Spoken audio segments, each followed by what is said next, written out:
नमस्कार, आप देख रहे हैं आज तक, आपके साथ मैं हूं अंजना ओम कश्यप। रायसीना की रेस, जी हां, राष्ट्रपति चुनाव पर सबसे बड़ी कवरेज आप आज तक पर देखेंगे। एनडीए के राष्ट्रपति पद के उम्मीदवार रामनाथ कोविंद कुछ ही देर पहले अपने घर से निकले हैं, अपना नामांकन दाखिल करने जा रहे हैं। ऐतिहासिक रोज, ऐतिहासिक दिन ये हिंदुस्तान के लिए, और इसी ऐतिहासिक लम्हे का गवाह बनिए आप आज तक पर, क्योंकि हम विशेष कवरेज आपके लिए लेकर आए हैं। क्या इस रेस में कुछ दम भी है? यह सवाल इसलिए पूछा जा रहा है क्योंकि अभी तक जो पलड़ा है वो पूरी तरह से एनडीए के उम्मीदवार रामनाथ कोविंद की तरफ झुका हुआ है। लेकिन बीते दिन कांग्रेस के साथ साथ 16 अन्य पार्टियों ने मिलकर मीरा कुमार का नाम सामने रख दिया और यह कहा गया कि क्या दलित वर्सेस दलित एक लड़ाई हम देखेंगे राष्ट्रपति की रेस में। बहरहाल रेस सामने है, लेकिन इस रेस में जाहिर तौर पर वोटों का झुकाव अगर देखें तो रामनाथ कोविंद की तरफ, और ये आप देख रहे हैं रामनाथ कोविंद अपने घर से निकल चुके हैं, नामांकन दाखिल करने के लिए वो आगे बढ़ रहे हैं। एक बहुत बड़ा लम्हा है ये। अभी तक जो जानकारी आई है उसके मुताबिक 20 राज्यों के मुख्यमंत्री शामिल होंगे। कई खास मेहमान हमारे साथ इस चर्चा में शामिल होंगे। प्रभात झा, राष्ट्रीय उपाध्यक्ष भारतीय जनता पार्टी के, मीम अफजल, कांग्रेस पार्टी के राष्ट्रीय प्रवक्ता, पवन वर्मा जी, जेडीयू नेता, पूर्व सांसद हमारे साथ हैं, और मनीषा प्रियम, वरिष्ठ पत्रकार हमारे साथ जुड़ रही हैं इस पूरी चर्चा में। एक तरफ तस्वीर मीरा कुमार की, दूसरी तरफ रामनाथ कोविंद, जिसको आप कहते हैं अंग्रेजी में ऑल सेट। जी हां, अगले राष्ट्रपति बनने के लिए रामनाथ कोविंद की ये एक आप कह सकते हैं शुरुआत है, क्योंकि आज वो नामांकन दाखिल करने के लिए घर से निकले हैं। लेकिन इससे पहले कि हम चर्चा की शुरुआत करें और देखें कि कैसे ये रेस अपने आप में एक ऐसी रेस है जिसमें पहले से ही एक की जीत तय है और एक की हार, लेकिन विपक्ष का ये कहना है कि हिंदुस्तान और हिंदुस्तान की उस सोच की वजह से हमने एक प्रत्याशी को खड़ा किया है, क्योंकि संघ से जुड़े हुए हैं रामनाथ कोविंद। इन तमाम मुद्दों पर होगी चर्चा, लेकिन उससे पहले जरा आपको दिखा देते हैं कोविंद के सामने विपक्षी उम्मीदवार मीरा कुमार भी पर्चा भर रही हैं, मोर्चा संभाल चुकी हैं। ये लड़ाई कैसी होगी?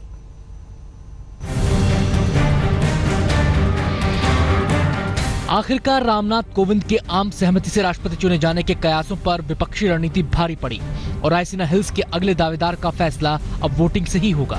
कांग्रेस की अगुवाई में विपक्षी दलों की उम्मीदवार मीरा कुमार एनडीए के उम्मीदवार रामनाथ कोविंद को चुनौती देने के लिए तैयार है। गुरुवार को ही विपक्षी दलों की बैठक। देखिए, सबसे पहले तो मैं आभार व्यक्त करना चाहती हूँ कांग्रेस अध्यक्ष का और 17 दलों के जो नेता जिन्होंने एक मत होकर के मुझे राष्ट्रपति चुनाव के लिए प्रत्याशी बनाया है, उनका धन्यवाद देना चाहती हूँ और मुझे अत्यधिक प्रसन्नता है। एनडीए के उम्मीदवार रामनाथ कोविंद आज पर्चा दाखिल करेंगे। उनके नामांकन कार्यक्रम को मेगा इवेंट बनाने की एनडीए ने पूरी तैयारी की है। कोविंद के नामांकन के लिए सभी बीजेपी नेता और समर्थक आज सुबह 10 बजे संसद के बालयोगी ऑडिटोरियम में जमा हो जाएंगे। बालयोगी ऑडिटोरियम से सभी नेता लोकसभा महासचिव के दफ्तर पहुंचेंगे। सुबह 11 बजे एनडीए उम्मीदवार अपना नामांकन दाखिल करेंगे। एनडीए ने कोविंद के नामांकन के 4 सेट दाखिल करना तय किया है। पहले सेट में पहले प्रस्तावक पीएम मोदी और दूसरे प्रस्तावक गृह मंत्री राजनाथ होंगे। रामनाथ कोविंद जी को केवल दलित है इस कारण से नहीं चुना है।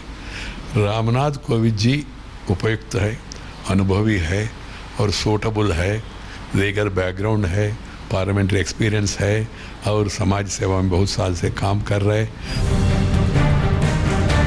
कोविंद के नामांकन में नेताओं की मौजूदगी भी एक बड़ा संदेश होगी। इस मौके पर पीएम, केंद्रीय मंत्रियों और बीजेपी नेताओं समेत 20 राज्यों के सीएम कोविंद के साथ होंगे। बीजेपी शासित 13 राज्यों के सीएम कोविंद के नामांकन की शोभा बढ़ाएंगे, लेकिन ज्यादा निगाहें गैर बीजेपी राज्यों के 7 मुख्यमंत्रियों पर होंगी, जो खुद मौजूद रहेंगे या अपने प्रतिनिधि भेजेंगे। लगभग 20 राज्यों के मुख्यमंत्री रामनाथ कोविंद के इस ऐतिहासिक नामांकन में शामिल होने आ रहे हैं। खुद प्रधानमंत्री नरेंद्र मोदी शामिल रहेंगे। माना जा रहा है कि 11 बजे के बाद ही उनका ये नामांकन का कार्यक्रम होगा। सीधे चलते हैं, प्रभात झा जी हमारे साथ जुड़े हुए हैं, मीम अफजल, पवन वर्मा जेडीयू की तरफ से और मनीषा प्रियम वरिष्ठ पत्रकार।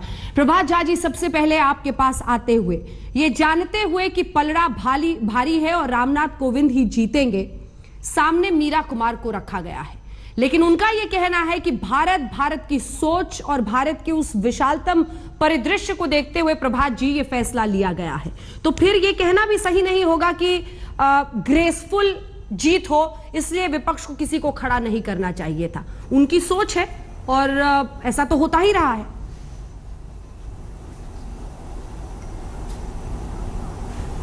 देखिए, अगर हम कोई तय करके रखें कि हमको कुछ करना ही है, अब यह जब स्पष्ट है कि दीवार पे लिखी हुई बात है कि रामनाथ जी कोविंद अगले राष्ट्रपति बनेंगे, उसके बाद भी यदि आप चाहते हैं कि नहीं फाइट हो और देश में कोई संदेश न जाए, तो इसके लिए हम किसी को बाध्य नहीं कर सकते।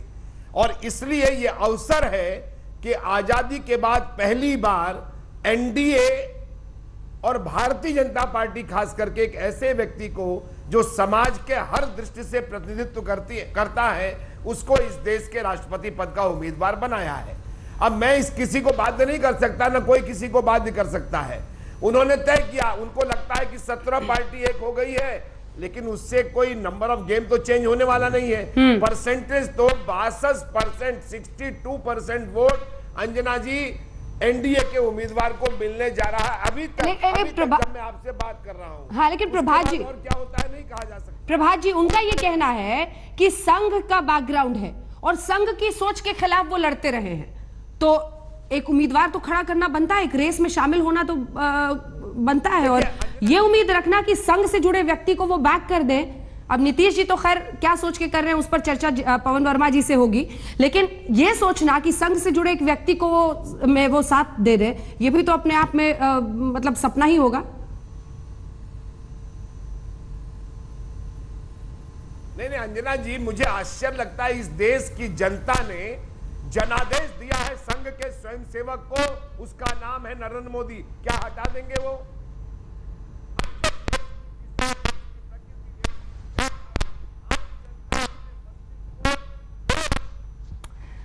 किसी तकनीकी खराबी की वजह से आपकी आवाज साफ नहीं आ रही है सर। मैं लौटूंगी आपके पास, मैं तुरंत लौटूंगी, इनका ऑडियो ठीक करा लें ताकि फौरन इनके पास, क्योंकि ये बहुत महत्वपूर्ण है। लेकिन मीम अफजल साहब, जरा ये बताइए कि रामविलास पासवान कह रहे हैं कि जानते हुए कि आप हारेंगे, आपने मीरा कुमार जैसी सम्मानित नेता को, हालांकि इन शब्दों पर सोचना चाहिए बोलने से पहले क्योंकि ये राष्ट्रपति पद की उम्मीदवारी है, लेकिन रामविलास पासवान सहयोगी दल बीजेपी के नेता ने कहा है, मंत्री भी है सरकार में, कि आपने मीरा कुमार को बलि का बकरा बना दिया है। जी, अब देखिए अंजना जी, आप खुद ही कह रही हैं कि जिन अल्फाज का उन्होंने इस्तेमाल किया है वो राष्ट्रपति के चुनाव के लिए लड़ने वाले किसी भी उम्मीदवार के बारे में इस्तेमाल करना उचित नहीं है। उन्होंने जो कहा वो अपनी जगह पर, यही रामविलास पासवान जी माजी में क्या क्या बातें करते रही हैं दलितों को लेकर, और इन्हीं मीरा कुमार जी को पार्लियामेंट के अंदर वो किन अल्फाज और आदाब से मुखातिब किया करते थे, वो भी सब देखने वाली बात है। मैं यहाँ पर बुनियादी बात ये करना चाहता हूँ कि सिर्फ एक ये वजह नहीं है कि संघ की वजह से जो है अपोजिशन जो है वो अपने उम्मीदवार को खड़ा कर रही है। इसके पीछे जो बड़ी वजह है वो ये है कि खुद बीजेपी ने ये कहा था कि एक कॉन्सेंसस कैंडिडेट जो है वो होना चाहिए और उसके लिए हम अपोजिशन से मशवरा करने के बाद ही ऐसा काम करेंगे। और उसके लिए भारतीय जनता पार्टी ने एक कमेटी भी बनाई 3 इम्पॉर्टेंट लीडर्स की, बड़े लीडर्स थे, वो लोग जाकर के अपोजिशन के लोगों से मिले भी, सोनिया जी से आकर भी मुलाकात की, लेकिन उस वक्त उन्होंने कोई नाम पेश नहीं किया। उस वक्त हमारा कहना ये था कि अगर कोई 2-3 नाम आप लेकर के आते और हम भी कोई नाम देते तो उस पर गौर किया जा सकता था, लेकिन जब कोई नाम ही नहीं है तो हम लोग किस चीज़ पर गौर करें, कॉन्सेंसस किस पर बनाएं। तो उन्होंने कहा ठीक है, लेकिन कोई जवाब दिए बगैर कि भाई हम वापस कुछ नाम देंगे या भेजेंगे या आपसे बात करेंगे, तो बुनियादी बात नहीं बताया था। प्रभात झा जी, कॉन्सेंसस करने के लिए सरकार ने वादा किया। प्रभात झा जी, आपने नाम ही नहीं बताया था, आप कह रहे थे आप मिलने भी गए आपके वरिष्ठतम नेता यूपीए के नेताओं से, लेकिन नाम ही नहीं बताया।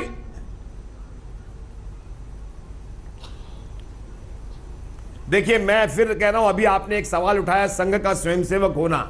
मेरा दूसरा निवेदन है कि देश ने जनादेश दिया है, क्या उसको भी बदल देंगे? देश की मानसिकता, देश की जनता की मन स्थिति और उसकी विचारधारा में हो रहे परिवर्तन को समझना चाहिए। एक बात, अभी इन्होंने कहा कि नाम नहीं बताया, अरे चर्चा शुरू ही हुई थी, अब ये कह रहे कि हम भी 1-2 नाम बताते, आपको किसने मना किया था? ये तो बहानेबाजी है नीम अफजल जी, ऐसा नहीं है। आपने जब जिसका नाम लिया था तो हमने प्रणब मुखर्जी के समय भी कहा था, हम फिर कह रहे हैं आपसे कि जब ये